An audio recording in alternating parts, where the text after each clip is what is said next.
ദൈവതിരുനാമത്തിന് മഹത്വമുണ്ടായിരിക്കട്ടെ.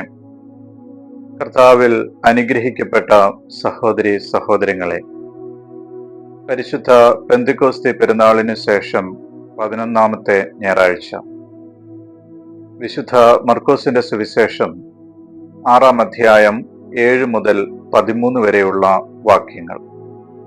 വിശുദ്ധ മർക്കോസിന്റെ സുവിശേഷം 6-ാം അധ്യായം 7 മുതൽ 13 വരെയുള്ള വാക്യങ്ങൾ ക്രിസ്തു തന്റെ ശിഷ്യന്മാരെ ശുശ്രൂഷയ്ക്കായി നിയോഗിച്ച് അയക്കുന്നതാണ് വിവരിക്കുന്നത്. ഈ നിയോഗ ശുശ്രൂഷയെ മറ്റ് സമവീക്ഷണ സുവിശേഷങ്ങളിൽ നിന്ന് വ്യത്യസ്തമായി അവതരിപ്പിക്കുന്നു എന്നതാണ് ഈ ഭാഗത്തിന്റെ പ്രത്യേകത. പ്രധാനമായി 3 വ്യത്യസ്തതകളാണ് ഇവിടെ കാണുവാൻ കഴിയുക. 1, ക്രിസ്തു ഗ്രാമങ്ങളിലെ ശുശ്രൂഷയ്ക്കായി അവരെ അയച്ചു. 2, ഈ 2 പേരായി അവരെ അയച്ചു. 3, രോഗികളെ എണ്ണ പൂശി സുഖപ്പെടുത്തി. വിശുദ്ധ മർക്കോസിന്റെ സുവിശേഷത്തിൽ 3 ഘട്ടങ്ങളിലായാണ് ശിഷ്യന്മാരുടെ നിയോഗം വിവരിക്കുന്നത്. അവരുടെ വിളി, കോളിംഗ്, വളരെ സാധാരണക്കാരായ മനുഷ്യരെയാണ് ക്രിസ്തു തന്റെ തിരഞ്ഞെടുക്കപ്പെട്ട സമൂഹത്തിലേക്ക് ചേർത്തത്. ഈ സാധാരണക്കാരെ കൊണ്ടാണ് ക്രിസ്തു അസാധാരണ കാര്യങ്ങൾ ചെയ്യിപ്പിച്ചത്. സുവിശേഷപ്രകാരം ക്രിസ്തു 5 ശിഷ്യന്മാരെയാണ് പ്രത്യേകമായി വിളിക്കുന്നത്. ഗലീല കടൽ തീരത്തുകൂടി പോയപ്പോൾ മീൻപിടുത്തക്കാരായ ശമവോൻ, അന്ത്രയോസ്, യാക്കോബ്, യോഹന്നാൻ എന്നീ 4 പേരെ വിളിച്ചു. പിന്നീട് ചുങ്കസ്ഥലത്ത് ഇരുന്ന ലേവിയെയും അവൻ വിളിച്ചു. 3-ാം അധ്യായം 13 പറയുന്നത് വലിയ ജനക്കൂട്ടത്തിൽ നിന്ന് തനിക്ക് ഇഷ്ടമുള്ളവരെ വിളിച്ചു എന്നാണ്. വിളിച്ചവരെ അവൻ അധികാരപ്പെടുത്തി. He appointed them. തന്നോടുകൂടെ ആയിരിക്കുക, പ്രസംഗിക്കുക, രോഗികളെ സുഖപ്പെടുത്തുക, ഭൂതങ്ങളെ പുറത്താക്കുക എന്നീ 4 അധികാരങ്ങളാണ് അവർക്ക് കൊടുത്തത്. അധികാരപ്പെടുത്തിയവരെ താൻ ശുശ്രൂഷയ്ക്കായിട്ട് അയച്ചു. Sending them out for ministry. ക്രിസ്തു തന്റെ 12 ശിഷ്യന്മാരെ അയക്കുന്നതിന്റെ പശ്ചാത്തലം പഠിക്കുമ്പോൾ ഈ നിയോഗത്തിന്റെ ആഴം മനസ്സിലാക്കുവാൻ കഴിയും. 6-ാം അധ്യായം ക്രിസ്തുവിന്റെ 2 വിധത്തിലുള്ള പഠിപ്പിക്കലിനെ പറ്റി പറയുന്നു. 1, സംഘാലയത്തിലുള്ള പഠിപ്പിക്കൽ. 2, ഗ്രാമങ്ങളിലെ പഠിപ്പിക്കൽ. തന്റെ സ്വന്തം പട്ടണമായ നസ്രയത്തിലെ സംഘാലയത്തിൽ അവൻ പഠിപ്പിച്ചു. അവന്റെ ജ്ഞാനത്തിൽ അവർ അത്ഭുതപ്പെട്ടു. എന്നാൽ നസ്രയത്ത് പട്ടണത്തിലെ അവന്റെ ശുശ്രൂഷ ഫലപ്രദമായിരുന്നില്ല. കാരണം ക്രിസ്തുവിനെ ശരിയായി മനസ്സിലാക്കുവാൻ അവർക്ക് കഴിഞ്ഞിരുന്നില്ല. തച്ചന്റെ മകനെന്ന മുദ്രയിൽ അവനെ ഉൾക്കൊള്ളാതെ തള്ളിക്കളഞ്ഞു.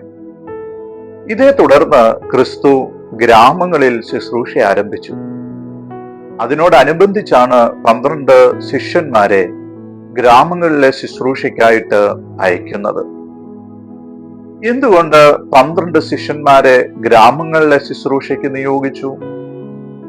ഈ ചോദ്യത്തിന് വിശുദ്ധ മത്തായിയുടെ സുവിശേഷം 9-ാം അധ്യായത്തിൽ ചില ഉത്തരങ്ങൾ കണ്ടെത്തുവാൻ കഴിയും. ജനസമൂഹത്തോടുള്ള ക്രിസ്തുവിന്റെ കരുണയാണ് ഏറ്റവും മുഖ്യം. അവർ ഇടയിലില്ലാത്ത ആടുകളെ പോലെ അലയുന്നവരായും ചിന്നിയവരായും കണ്ടിട്ട് അവരെ കുറിച്ച് മനസ്സലിഞ്ഞു. വലഞ്ഞും അഴിഞ്ഞുമിരിക്കുന്ന സമൂഹമെന്നാണ് പെശീത്ത ഭാഷാന്തരം. കൊയ്ത്ത് വളരെയുണ്ട്, സത്യം വേലക്കാരോ ചുരുക്കമെന്ന ക്രിസ്തുവിന്റെ വചനം ശുശ്രൂഷയുടെ ആവശ്യകത ചൂണ്ടിക്കാണിക്കുന്നു. ഈ ഒരു സാഹചര്യത്തിലാണ് ക്രിസ്തു തന്റെ ശിഷ്യന്മാരെ നിയോഗിക്കുന്നത്. മറ്റ് സമവീക്ഷണ സുവിശേഷങ്ങളിൽ നിന്ന് വ്യത്യസ്തമായി വിശുദ്ധ മർക്കോസ് ക്രിസ്തു 12 വരെ ഈ 2 പേരായി അയച്ചു എന്നാണ് രേഖപ്പെടുത്തിയിരിക്കുന്നത്. വിശുദ്ധ ലൂക്കോസ് 72 അറിയിപ്പുകാരെ അയക്കുന്ന സംഭവം വിവരിക്കുമ്പോഴും ഈ 2 പേരായി അയച്ചു എന്നാണ് പറഞ്ഞിരിക്കുന്നത്. വിശുദ്ധ മർക്കോസിന്റെ സുവിശേഷത്തിൽ ക്രിസ്തു രണ്ടുപേരായി അയച്ച 3 സന്ദർഭങ്ങൾ കാണാം. ഒന്നാമത്തെ സന്ദർഭം 6-ാം അധ്യായത്തിലെ ശിഷ്യന്മാരുടെ നിയോഗമാണ്. രണ്ടാമതായി യെരുശലേമിലേക്കുള്ള രാജകീയ പ്രവേശനത്തിന് മുമ്പായി യേശു ഒരു ഗ്രാമത്തിലേക്ക് 2 ശിഷ്യന്മാരെ അയച്ചു. അവർ അവന് കയറുവാൻ കഴുതക്കുട്ടിയെ കൊണ്ടുവന്നു. മൂന്നാമതായി പുളിപ്പില്ലാത്ത അപ്പത്തിന്റെ പെരുന്നാളിന് 1-ാം ദിവസം പെസഹ ഭക്ഷിക്കുവാനായി ഭവനം ഒരുക്കേണ്ടതിന് 2 ശിഷ്യന്മാരെ അയച്ചു. എന്തുകൊണ്ട് ക്രിസ്തു 2 പേരെ അയച്ചു? ഒന്നാമതായി ഇത് സുവിശേഷ വേലയിലെ പങ്കാളിത്തത്തിന്റെ പ്രാധാന്യം ഊന്നൽ നൽകുന്നു. രണ്ടാമതായി യഹൂദന്മാരുടെ ഇടയിൽ കൂടുതൽ സ്വീകാര്യത ലഭിക്കുവാനായിരുന്നു. ആവർത്തന പുസ്തകത്തിൽ പറയുന്നത് യഹൂദന്മാർ 2 പേരുടെ വായ്മൊഴിയെ മേൽ കാര്യങ്ങൾ ഉറപ്പിക്കുന്നു എന്നാണ്. 2 പേരുടെ സാക്ഷ്യം യഹൂദ സമൂഹം വിലമതിക്കുന്നതിനാൽ 2 പേരായി പോയി സുവിശേഷം പ്രസംഗിക്കുമ്പോൾ അവർക്ക് യഹൂദന്മാരുടെ ഇടയിൽ കൂടുതൽ സ്വീകാര്യത ലഭിക്കും.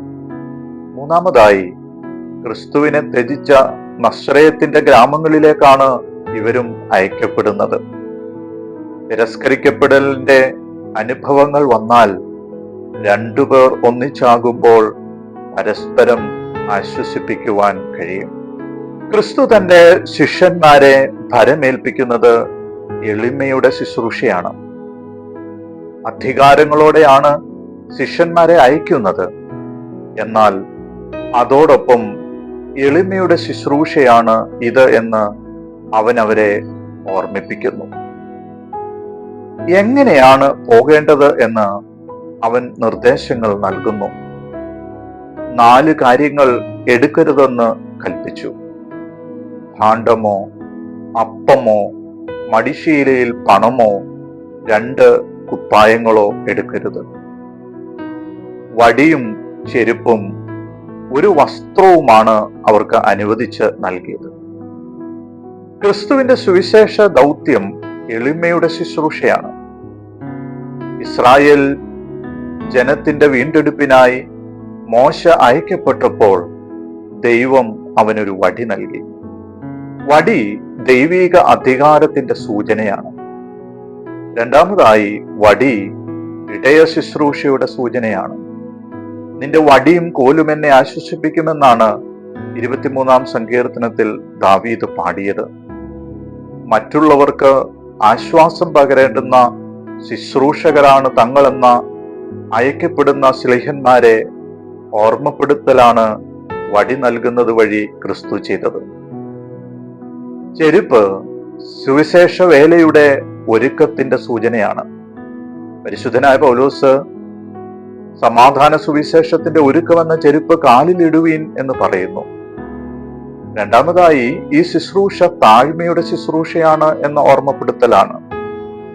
ദൈവജ്ഞാനത്തിന് എതിരായി ഉയരുന്ന സകല ഉന്നത ഭാവത്തെയും പാദത്തിൻ കീഴിൽ താഴ്ത്തുന്നതിനെയും ജഡീക വികാരങ്ങളെ കീഴടക്കുന്നതിനെയും ചെരുപ്പ് സൂചിപ്പിക്കുന്നു. ഇത് സ്വയം താഴ്ത്തുന്ന എളിമയുടെ ശുശ്രൂഷയാണ്.